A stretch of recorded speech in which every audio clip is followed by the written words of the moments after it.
now I would like to ask you regarding your journey as your co-founder of LeadCap. So we would like to know about LeadCap and Adopt One, and I think you're the person who have adopted a girl child. So that journey also, how adoption process, how you adopted a girl child, that we would like to know. And also you have been associated with various organizations and you have been felicitated with various companies. I think you've got various awards for adopting a girl child. So could you please put a light on your journey?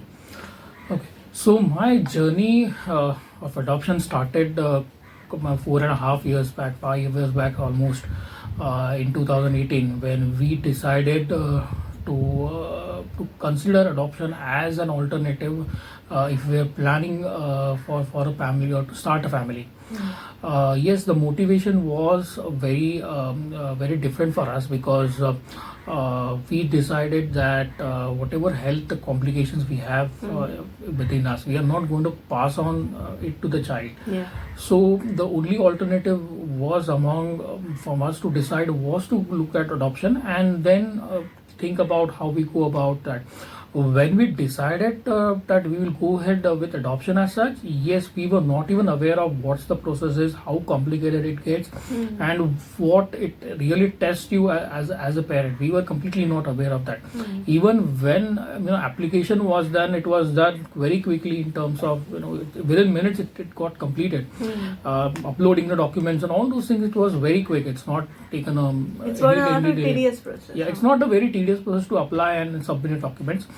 But yes, then the next steps, which talks about conducting a home study report for you, where the people will come to your place and they will visit your place. They will inquire about you. They will do verification about you. All those things, started thinking about, and then we thought, okay, this is very serious in terms of we need to be very careful in terms of how we behave and what we do over there. So that helped us to get into conscious and changed a behavioral amongst. As said that parenthood actually changed the behavior of the parents. Yes, this kind of parenthood that we experience already have changed us and made us more compassionate and empathetic towards children.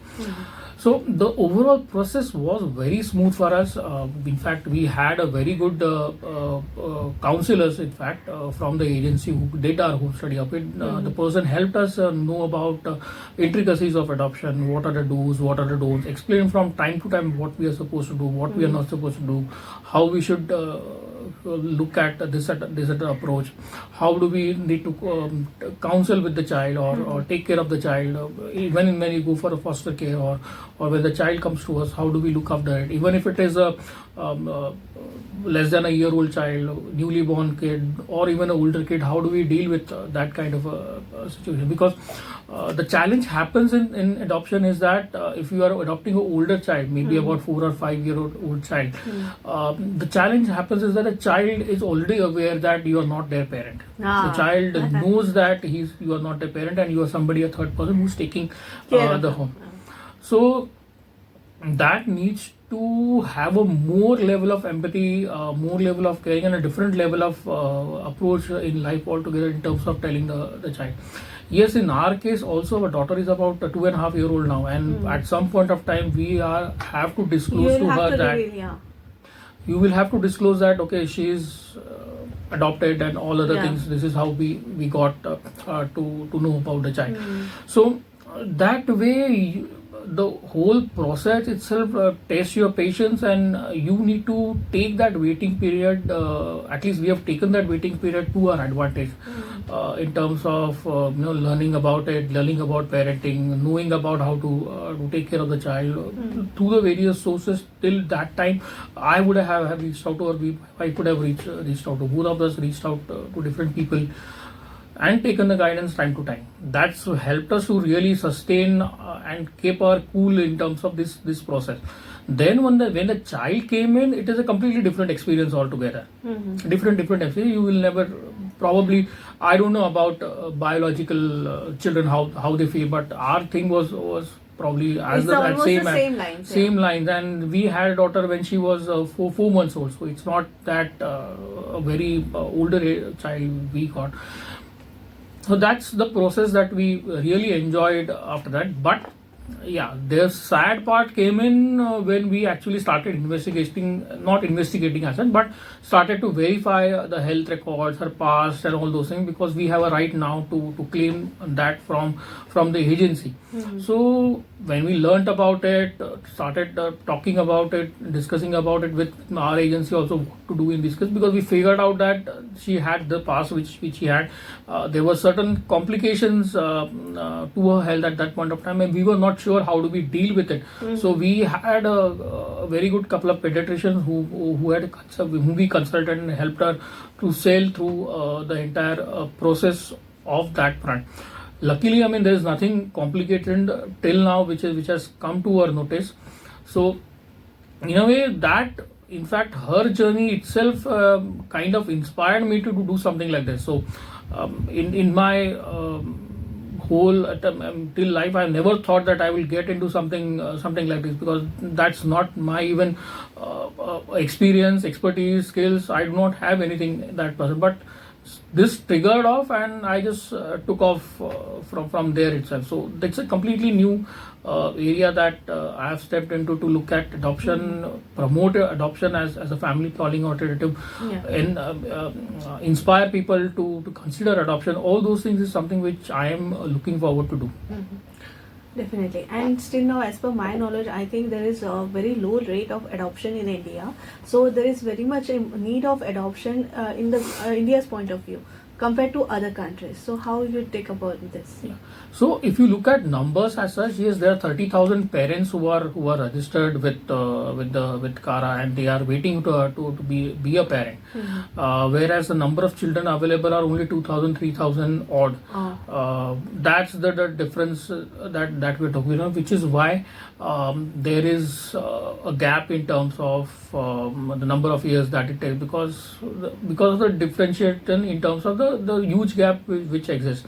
There are several complications at with the children also, in terms of why these children are very less. So it could be multiple reasons. It could be there could be the process is taking cumbersome for them. There could be legal papers which are supposed to be cleared are not cleared on time, or there are delays in that for any reason for that matter, which is why the number of children who are legally free to adopt are comparatively much comparatively lesser compared to the parents who are waiting to adopt a child.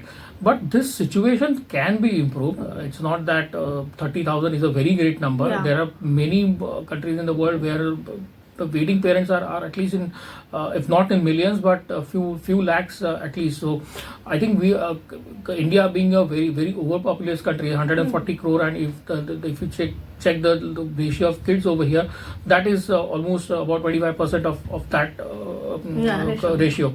So we are already overpopulation. If you look at the UN estimate of orphaned and abandoned kids, it's almost about 3 crore. When you already have a 3 crore number, which is an estimate, not an exact figure, why do you want more people to come rather than look at alternative where these 3 crore people can be accommodated with the existing families. The second challenge also is that as per government figures itself, it is 1 out of 6 couples are infertile as such. So, and these parents is something who are looking to start a family and all those things, but they are not looking at adoption as an alternative. I definitely would want these parents to consider adoption, not just look at other alternatives, which is IVF and surrogacy and all. I am not saying that these are bad things. These are, yes, good alternatives available. IVF, surrogacy is actually required by parents who really want their own child.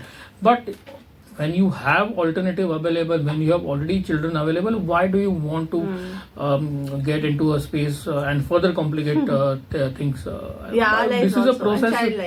Child life also. So why do you want to get into that? Rather than look at a simple process, which is adoption.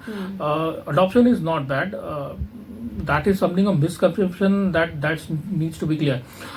there are certain, many misconceptions still exist basically in terms of religion, in terms of caste, where that child has come from, who's their parent, how do we establish or how we make him our legal heir, because we don't know which blood he's coming from. All those things, these caste biasness and all those things exist over here. My honest opinion is that even if you have your own blood child and that child is 18 years old, he has a full right to disown his parent, because as at that point of time the child is adult and he can act on the way he can. So there is no technical differences between an adopted child and your own child. So then why do you want to think about that? Moreover, it is there in our history also, in terms of if you look at epics like Ramayana, Mahabharata, but there are instances of mentioned of a lot of kings adopting a child. So it's not something which is out of the blue, which is getting discussed over here. It is something which is historical. It is proven that people have adopted in the past. There are a lot of interested parents who are willing to adopt. It's just that the process probably needs some bit of streamlining and some kind of overhauling to get it on a faster track. Definitely. So thank you for joining us on Acharya 90 FM and sharing your journey, and also we love to know your process of adoption and you're working on that adoption. So thank you for joining us again on Acharya 90 FM. Thank you so much. Thank you so much. Thank you for having me. I hope the listeners have enjoyed the show. Yeah, definitely. You have given a fruitful knowledge to our listeners.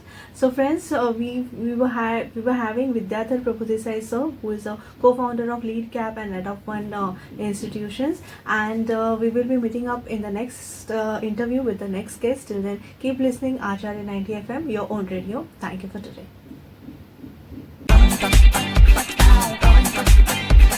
Acharya